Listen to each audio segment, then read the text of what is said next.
নমস্কার সকলকে, তৃতীয় ফেসবুক পেজে আপনাদের সকলকে স্বাগত জানাচ্ছি। আজকে আমরা জানব বেদ কি এবং এই সংক্রান্ত একটি সংক্ষিপ্ত আলোচনা করব। আমরা সকলেই জানি আমাদের সনাতন ধর্মাবলম্বীদের প্রধান ধর্মগ্রন্থ হচ্ছে বেদ। বেদ মোট 4টি অংশে বিভক্ত। প্রথম অংশটি হচ্ছে জ্ঞানকাণ্ড। এতে মহাবিশ্বের সম্পর্কিত সমস্ত তথ্য রয়েছে, যাতে আমরা সেগুলো সম্পর্কে জানতে পারি। এই অংশটির নাম হচ্ছে ঋগ্বেদ। দ্বিতীয় অংশটি হচ্ছে কর্মকাণ্ড, যাতে আমরা প্রথম অংশে অর্জিত জ্ঞানকে বাস্তবে রূপান্তরিত করতে পারি সে সম্পর্কিত ব্যাখ্যা রয়েছে এই অংশে। এই অংশটির নাম হচ্ছে যজুর্বেদ।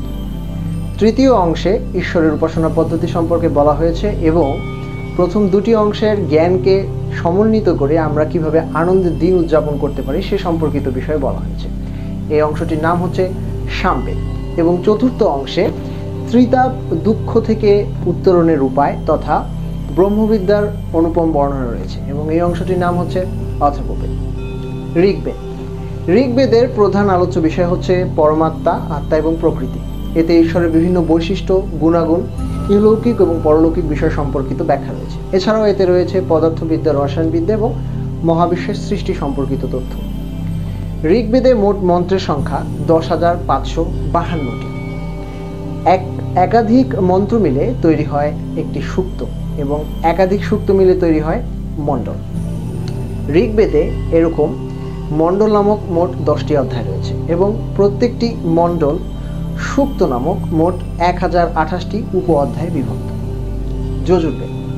মানুষের মনোজাগতিক বিভিন্ন বিষয়, সামাজিক এবং রাজনৈতিক আচরণ এবং ঈশ্বরের স্তুতি পদ্ধতি সম্পর্কিত ব্যাখ্যা রয়েছে যজুর্বেদে। যজুর্বেদে মোট 40টি অধ্যায় রয়েছে এবং মন্ত্রের সংখ্যা হচ্ছে 1975টি। সামবেদ। জন্ম মৃত্যুর চক্র থেকে মুক্তি এবং মোক্ষ লাভের আনুষ্ঠানিক ক্রিয়াকর্মাদি সম্পর্কিত ব্যাখ্যা রয়েছে সামবেদে। এছাড়া এখানে ঈশ্বরের বিভিন্ন বৈশিষ্ট্য এবং আধ্যাত্মিক বিভিন্ন ধরনের গুণাবলী অর্জনের কথা বলা হয়েছে। সামবেদের মন্ত্র উদ্ধৃত করার 3টি পদ্ধতি রয়েছে। সরাসরি সংখ্যা উল্লেখ করা, এছাড়া প্রথমে আর্চিক লিখে এরপরে প্রপাঠক, অর্ধপ্রপাঠক, মন্ত্র দশতি এর 4 সংখ্যার দ্বারা, এবং এছাড়া সরাসরি অধ্যায়, কাণ্ড এবং মন্ত্রভিত্তিক। অথর্ববেদ। মনোবিজ্ঞান, সামাজিক বিজ্ঞান, পদার্থবিদ্যা, রসায়নবিদ্যা, চিকিৎসা, মূলত ভেষজ এবং শল্য চিকিৎসা ইত্যাদি বিষয়ে হচ্ছে অথর্ববেদের আলোচনার মূল বিষয়বস্তু। অথর্ববেদকে ছন্দবেদ কিংবা ব্রহ্মবেদও বলা হয়। অথর্ববেদ মোট 20টি কাণ্ডে বিভক্ত। সূক্ত সংখ্যা 731 এবং মন্ত্রের সংখ্যা 5957। চতুর্বেদ মিলে মোট মন্ত্রের সংখ্যা 20,379টি। আজকের মতো এই পর্যন্তই। সকলে ভালো থাকবেন।